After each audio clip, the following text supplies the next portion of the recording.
in the body. And so with that, we're able to really clear without causing a purge. We're able to have them go, oh, that doesn't annoy me so much anymore. As opposed to, oh my goodness, I'm so purged that now nothing doesn't bother me. That's double negative, right? Then we need to look at herbs not just by flavor as I just did it, but what about light bitter herbs, light herbs, leaves, flowers? Well, we need to use leaves and flowers differently. So pugong or dandelion, zihuadiding, very, very light, zicao, very, very light herbs. So when we realize how light they are, we have to understand how we're going to use them. Is it going to fit in their pot? Did I say, oh, we're going to use a French press, here's 20 grams of an herb? I had someone show up with a formula and say, I'm confused how to cook these herbs that I got from another pharmacy. It says I've got to use 20 grams of tong cao. Now, if you've ever seen tong cao, 20 grams is like a bag, right? And so we need to know the lightness of the herbs. How effective is it going to be? Do I need a very large dose? If it's a light herb, overcooking it either kills it or makes it really bitter.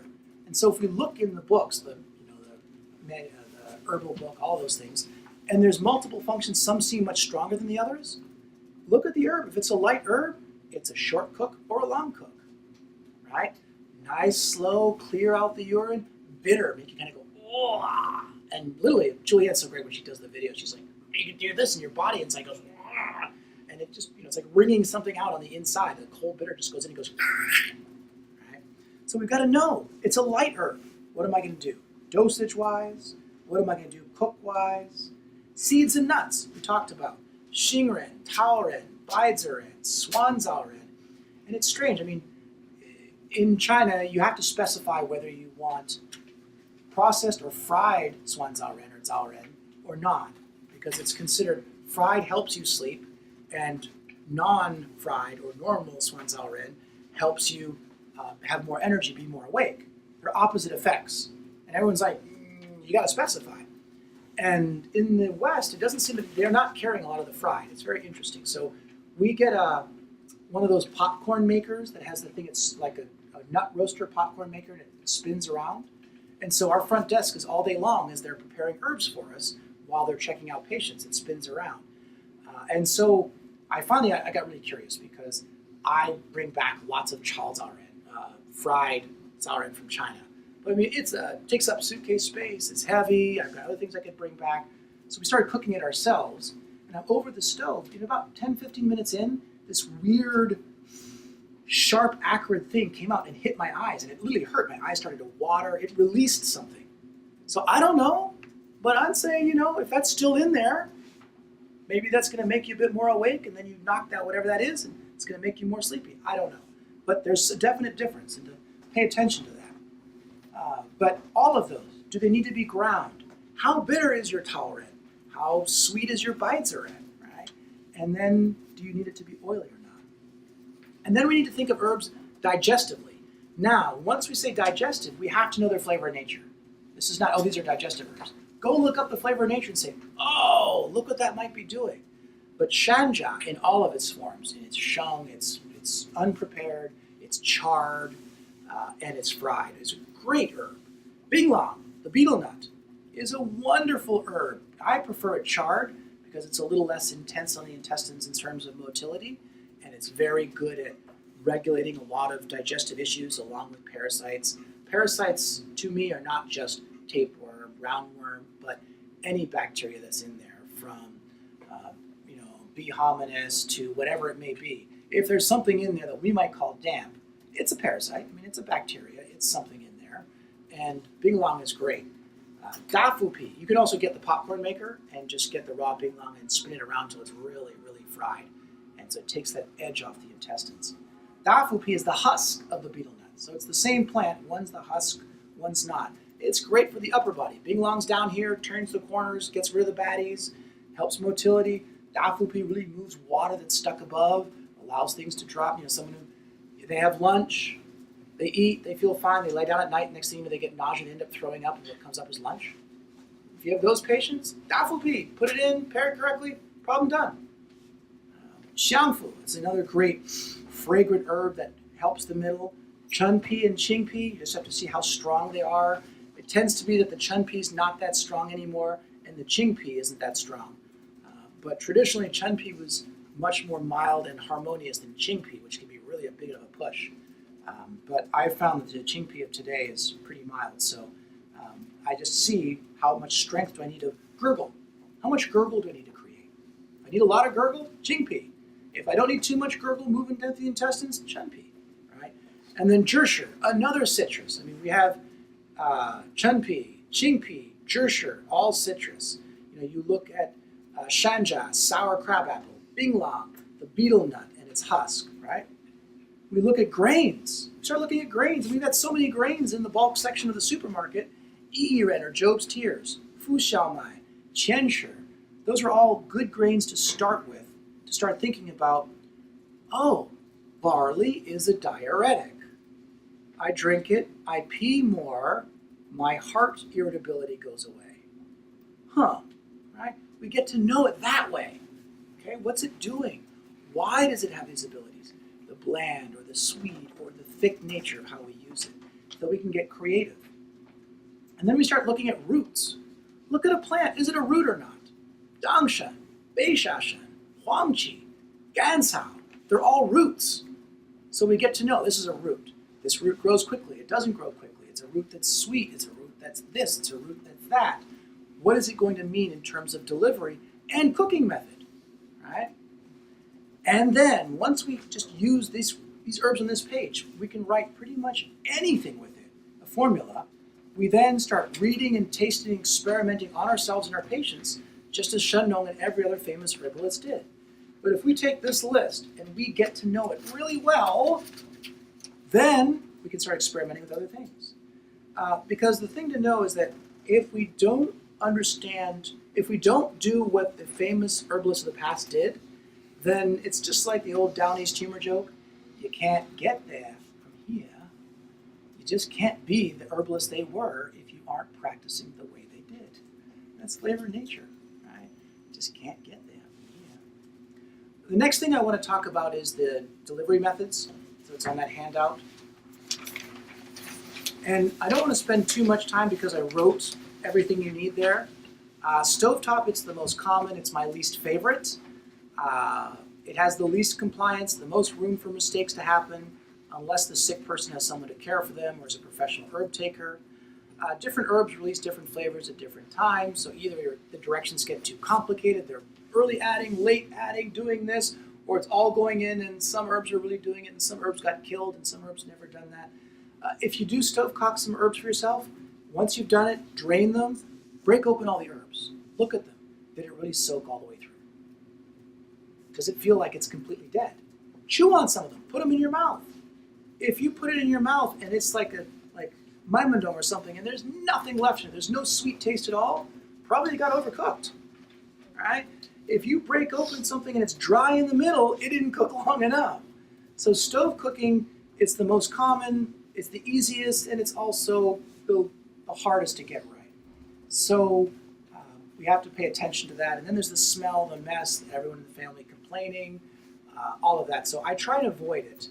I forgot to stick the link on that page, but if you go to alternativeclinic.org and you go to patient resources, we have there links to how to stove cook, how to use a thermos. And if you have a website for your patients, you can just drive them to our page. They can watch that video or you can make your own video. But it's great to have a video. It's like, cook it this way. Otherwise, our front desk explains to them. They go, huh? And then they call. So videos are great. Thermos method. This is the method we use for 90% of our patients who are on herbs. I brought you a thermos. I use the word thermos, but if you look up thermos, they're really expensive and made in Germany. The exact same thing, coffee carafe, it's like $16 on Amazon, right? So you want a 2-liter, nice large, double-walled thermos. And this was an accidental discovery by Dr. Xie. And it's far and away the most compliant and herbally effective method of all. We love our thermoses, right? When we were doing all the tours driving across the United States, Dr. Xie would put either some Xiangshan or some tea in a thermos, and then it would steep and we would be driving around from New York up to Vermont or down to DC, and it would sit in there. and what would come out would be so strong and potent. It was painful. But the ginseng in one of these, you're like, oh, and then you actually feel buzzed and high. And we're just, what a great method. And then it occurred to us that just put your patient's herbs in there and use it. The gift is it soaks for 8-12 hours. It never boiled, so the flowers didn't get killed, but it soaks long enough that the roots let go of their juju. Now, I do write formulas based on what I think my patient's going to do. If they're going to stove cook, I'll write certain herbs that are thicker or thinner. If they're going to thermos, I won't use certain things. I don't use a lot of tone sour, things that they're going to take up a lot of space. Or I have my front desk grind it. Right? So I prescribe based on my delivery mechanism, never leaving flavor in nature. They got the right flavor in nature. They just got the herb that fits this. But using a thermos is fantastic because herbs go in, sits for 12 hours, no smell was made. They drain it into a cup, drink that, the rest they cool, dump out the herbs, rinse their thermos, set. Right? So this is what we use in our clinic far and away more than anything else for our patients. The Instant Pot method. Instant Pot's the brand of crock pot that allows you, it's got a yogurt setting so you can keep it at a low temperature. For our patients who are going to be on herbs for a long time, we want to save them money. So if they use a crock pot that can really control that temperature, not let it get too high and kill the herbs, then they'll get 2 to 3 times the liquid they can in a carafe. So then that saves them the money and we like that. But, of course, it smells because for 12 hours it's cooking and the house smells like herbs. So you have to choose your delivery method. French press. I'm a big fan of a French press. You get one of the big ones. And then I can write, you learn to write flowers. You write nice tasting herbs. Or nice tasting herbs with a little bitter. And you tell them it's like having a little bit of tart grapefruit in your tea. They go, oh, okay, and they've got 2 grams of walnut, right? Or something else like that. So you get very creative, but with a French press, someone who works at a desk, they can add hot water, let it sit, push, drink, and they're not going to get a strong formula, but they're going to drink it all day long. All day long, they're hydrating with the formula we write them until it's flavorless, and I say then throw it out. And so it's a good delivery method, particularly if we choose correctly on flavor and nature, and then what kind of plant is it? A flower, this and that. Because if I pick roots and it goes in a French press, it's not going to ever go anywhere. But flowers will do it. All right, what's next? Grind to a powder method. There are times when powders are preferred to their convenience. If I have a patient who takes herbs, knows what's going on, they're traveling for a period, we may grind the formula and just say, listen, you do the best you can, you put in 2 teaspoons or 2 tablespoons in a cup of boiling water, boil it on the stove for 5 minutes, and then let it sit, and then drink your herbs. Or stir it in a hot mug and do the best you can. And so we'll be very flexible that way, because then they can take herbs in a small bag and travel, and at least keep the system remembering that it has herbs. But I'll rarely start with a powder. And then, of course, the granular method. The granular method, it's not that we don't use it, but it is very rare. The problem with granulars is that if I write a formula and I give them granulars and it doesn't work, I don't know whether it was my delivery mechanism or my formula. Whereas if I give raw herbs and it doesn't work, I know it was my formula. So then, if I gave granulars first, I'd have to say, gosh, do I have to force them to take raw herbs to test if I was right and it's the bad delivery? Or do I write a completely different formula, but the first one was right, just the granulars weren't the right delivery mechanism because the illness was too strong. And then certain things don't work so well as a granular. But for our patients who are taking herbs for a long time, a lot of our autoimmune patients or cancer patients, we get some formulas, we've made a good difference, they become a skilled palate. They know what herbs work and don't work. And then we'll say, hey, here's a granular, try it out. And if it works for them, great. And if not, they know. So that's how we use granulars. We actually get our granulars from you. You guys are shipping us granulars all the time. The last thing I want to talk about before just, I don't know what our time is, but is to... 8:35. Pardon? 8:35. 8:35, so I've got to wrap up. The final thing I wanted to grasp about being an effective herbalist is that there's been a Copernican inversion on dosages. So if you look at that handout, you can see that there was confusion about how much a liang is. And what's important to know is that in China, we have to be very careful, modern China, because whoever dies first is blamed for everything. Okay? So nobody wants to die, right? And That's why. yeah, right. And then whoever is retired, whoever comes next, has to assert themselves by pointing out something was wrong and doing something new, which is kind of true in our education system. When the school board changes, they want to implement all these new strategies, so as they climb the political ladder, they can say they put in initiatives. So if you look at this, you can track, according to the different times, who was the minister in charge. And then a new person came in, and then the new people come in and say, oh, this is incorrect. This book says it's this. And they rewrite all the books based on their initiative. So you can see how it stumbles around. The difference between what Bensky says, what the Shanghanlin English translation, the Mitchell-Wiseman book has a chart in there, what's coming out of the mainland in the middle, the variation of a gin being 350 grams, 13 grams, or 500 grams, you can see across the board. We personally standardize on 15 grams liang when we're writing classic formulas. So our Guizhi Tang is going to have 45 grams of Guizhi, 45 grams of Baishao. And then if my Guizhi is not that spicy, they're going to get 60 grams. If it's really spicy, they might get 30. If they don't need that much, they get half, because there's a formula in Shanghanlin. It's like you give them half. But our dosages are based on what the patient needs, but a heavier hand than what's seen today, but a normal hand compared to the past at 15 grams per liang. So if you look at the Bensky book, well, that's all 3 to 9 grams. Actually, it's 15 to 45 if you're following what they now think a liang is. So it's a big difference. Julianne does a great thing where she's filled both, and she shows you what they look like. And it's hard to believe that the one that's only got a few herbs on the plate is going to take down an illness that wiped out 2/3 of Jiang Zhongjing's family. You look at that amount and you think of a severe illness and you think, I don't think that's going to do it. Whereas the big one will, but if someone's just got a little cold, what are you doing writing something that big, right? You give them less.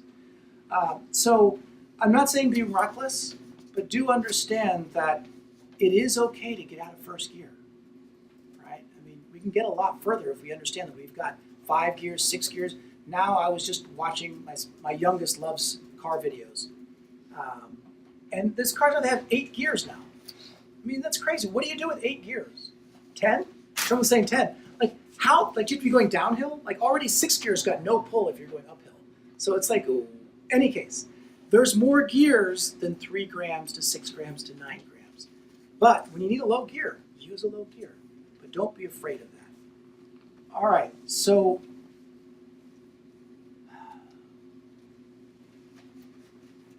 what I want to do quickly here is just return to that handout with the herbs list.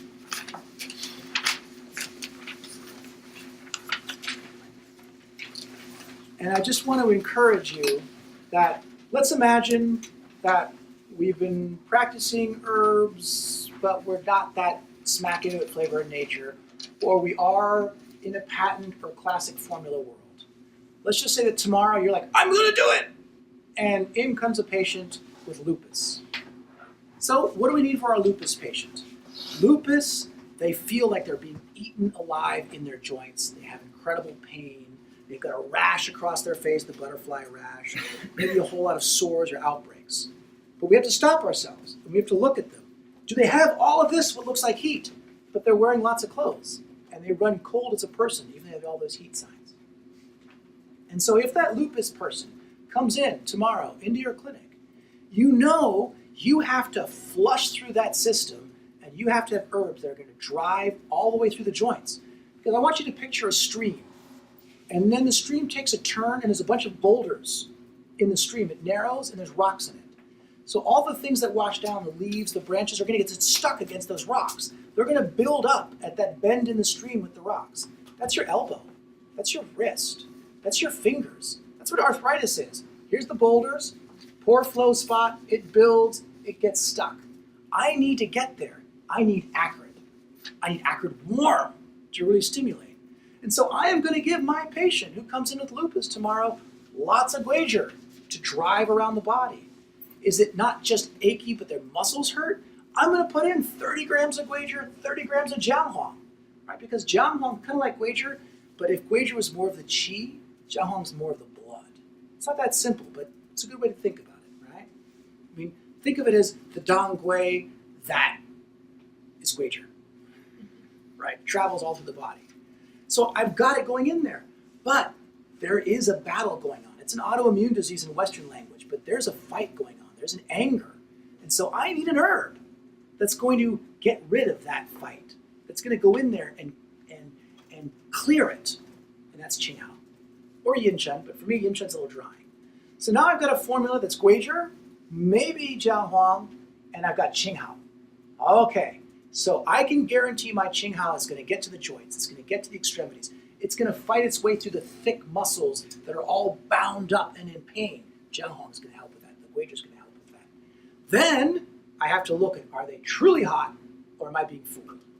If they're truly hot, they're red rash and the joints ache and they're swollen and they're hot, painful to the touch, then I'm going to give them lots of Zhimu, Shigao, give them a good cool. But if they're not, if despite this looking like heat, they're actually wearing leg warmers and silk underneath, and they've got smart wool on, and they don't want to take off their socks, then I've got to say, even though it looks like it's hot, I'm going to throw in some ganja. And then I'll put in some Zhimu or some lugan, that's another nice moistening herb, to help protect a little bit. But I've got my Guizhi driving through the body, it's pushing the Qinghao that's going to go through and get rid of all the debris, and then I have to give them the right balance of temperature. Because if I can shift their core temperature, not by thermometer, but by subjective, then the system rights itself. Because a lot of times, areas are locally inflamed red because the rest of the body's cold. Cold means no flow. So then nothing is reaching this area. And if the arthritis gets all atrophied and thin and weak, that's cold arthritis. But if everything's gathering there, but you can't flow in and out because of cold, then it looks mean, hot, and angry, but it's like something composting because there's no airflow, there's no chi flow, there's no blood flow. So I've got to wash through it. Warmth is going to do that. Or cool acrid is going to do that. And so you can start seeing how we can think as a practical herbalist. I'm going to use acrid to drive. I'm going to flavor it with the temperature. I'm going to use some bitter to do some draining, some clearing, some dredging. I've got to balance things overall in terms of moistening or drying. And then I've got 5 herb formula. I do 30 grams of each. Everyone's like, oh my goodness, Andrew, you're using so many herbs. It's not that much if you look at the old dosages. 5 herbs, and they will literally the next day wake up and be like, huh. And 2 days later, 3 days later, you have their attention. Then we can do something. Across the board, if you look at these herbs, we can pull and cure. If we had more time, I'd say, throw me an illness of a patient you have. And then I'd say, well, okay, do this one, this one, this one, and that one, to learn how flexible we can be by flavoring nature. Right? And so that will have to be one of our articles that's coming up, for the practical herbalist. Yeah. All right, with the last few minutes, are there any questions or anything I can answer or clarify for you? Please. I have 2 really quick. Ask one, and then we'll ask someone else, and then we'll come back. Okay, so with the thermos, Uh-huh. when you have herbs that their function drastically changes with the time of cooking, you notice you can use it either way? Or do you not use those The truth is that pugonging or dandelion, you'll end up more bitter and less light. Yeah. So it'd be very good for clearing heat, but less good for skin. And so I'll strategize. For a lot of our eczema patients and psoriasis patients, I'll write them a formula, and then I'll give them a bag of pugonging, and I'll say, you need to drink this all day long as a French press as a tea. That way it never got boiled, and it's very light. Same with mint. Mint is very bitter cooling in a thermos or boiled, but it's very clearing as a tea. So as long as my tea that they're drinking all day long is nice tasting, they're not going to hate me. But if I waterlog my patients with bad tasting herbs in a thermos, in a French press, I'm creating the sin that I said not to, which is to make things hard. Now, if it takes hard and they need to do that to get better, that's fine. You're going to do it. You're going to have to do it. But if they don't, why am I making it harder? Nice and loud. How important is it that the patient actually tastes the herb, with their tongue? It's sometimes yes, sometimes no. It's a little bit like how important is taking the pulses in a diagnosis. Of course, the pulses are important, but if we thought it was too important, what do we do with an amputee? Right? We have patients with no sense of taste. Therefore, do herbs not work? They still work. So sometimes I will purposely write a formula that they're going to viscerally feel, mouth on down. And sometimes I will write formulas purposely that they won't feel, but they'll feel an effect. Depending on whether I need to get their attention, carrot stick. If I have a patient who really needs to be treated and they're really just scattered, I will give them a nasty formula. And they'll be like, oh, and I'm like, yeah, that's what you need right now. You need 6 days of something really strong and bitter, or we're going to get nowhere. They didn't actually need it. But I've got their attention. They're taking that herb, and they're like, oh, oh, oh. So it's all in strategy. Sometimes yes, sometimes no. But everything works, whether, we could give herbs to somebody who's in a coma, and they would still work. So we just have to prescribe accordingly. Mm-hmm. Do you ever think about, I've seen a lot of people prescribing lots of different formulas and using each formula as an ingredient. Do you ever think about like the flavor and nature of guizhotang, like the actual combination of herbs, as like one thing versus? I started this in 1986. So in the space of 86 to now, I've done just about everything. And I've tried just about everything, and I've been excited about everything. So the answer is yes, no. Currently, you don't practice that way. I no longer think that way because I frequently, when I look at set formulas, there's usually ingredients that are going to be annoying to me or the patient, and unnecessary, or will drive up the cost unnecessarily. And we're trying to, we purposely named our clinic Alternative Clinic. It doesn't say Chinese medicine. If you go on, you're going to find out that's what we do. But we are stressing to the public that we are trying to provide an alternative. And given that we're located in the South, we have a lot of people who come in and they don't know what we do. They know we do an alternative. They're desperate for an alternative. And then we say, okay, so we're going to use acupuncture, we're going to use herbs, but they don't even think in any frame of that. And I've tried to erase that same thinking of formulas as a group. But every once in a while, it just comes out perfectly that if you look at my formulas, it's 3 different famous formulas together. So not on purpose anymore, but at a certain time I did think that way. At a certain time I had people combining 12 pills of this and 8 pills of that. I mean, I've tried everything over the years, but in the end, nothing is more effective than knowing how to use a patent well and knowing how to write a custom formula and deliver it in a way that's easy and effective. But effective is the key. Just a quick question. So the 15 grams, you use that across the board, like even with toxic herbs? Oh, it's important to understand that banxiao, which is somewhat toxic, in the Shanghanlin is about 175 grams. Okay. Right? So it's got nothing to do with the amount. The measurement is a scoop. And so if you get the scoop and you do a scoop of banxiao, which a little, they use scoop for all the things that are round, like beans. Mm-hmm. So that's why they do that, because how do you measure that out? You get a scoop of it, right? You put that on your scale and you'll see that it's a lot. So whether it's 175 grams of banxiao, no, we don't do that, it's too expensive. Right. If I have a patient who needs a real chaihu formula, the real xiao chaihu is over 100 grams of chaihu. Now chaihu is a very expensive cash crop, so I will give that formula. I run my credit card for the patient. I tell my front desk, you run my card, we're going to give you 1 bag, and if it gets your attention, I'll then charge you for the second formula if it works. Mm-hmm. So it's important that toxic is a extra strength Tylenol. If you take it more than 4 times a day, you can end up with liver failure. That's toxic. Mm-hmm. You could drink banxiao all day long, and you'd have to do it for days upon days upon days for it to be toxic. I like fruits or something. Yeah, but foods is not as toxic as people think again, right? And if you crushed up extra strength Tylenol, it would be like so small Mm-hmm. and kill you, Mm-hmm. and it would take a bag of foods. Okay. But it doesn't mean you have to be reckless. You just No, have to exactly. have, you have to understand that, you're afraid of prescribing mahuang, but you're taking Sudafed, Mm-hmm. ephedrine, right? So we just have to understand what it really means. There's a lot of fear, and there's a good podcast. If you search my name on Qiology, I went on a rant on that.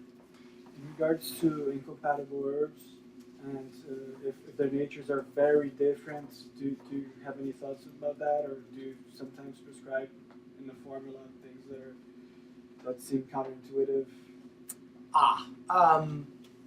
I've never asked her permission if I can quote her name on this, but a person who's here in New York, a practitioner, was very hesitant about doing herbs. And I kept saying, come on, you've got to get involved in this. You're really good. You've got to get involved. And she kept saying, no, I don't think this way, and blah, blah, blah. And then, she took the herb courses, and she went, oh, my goodness, I can do this. And I said, of course you can do this. And she said, no, I can do this. And I said, yeah, I know. And she said, no, you don't understand. I cook.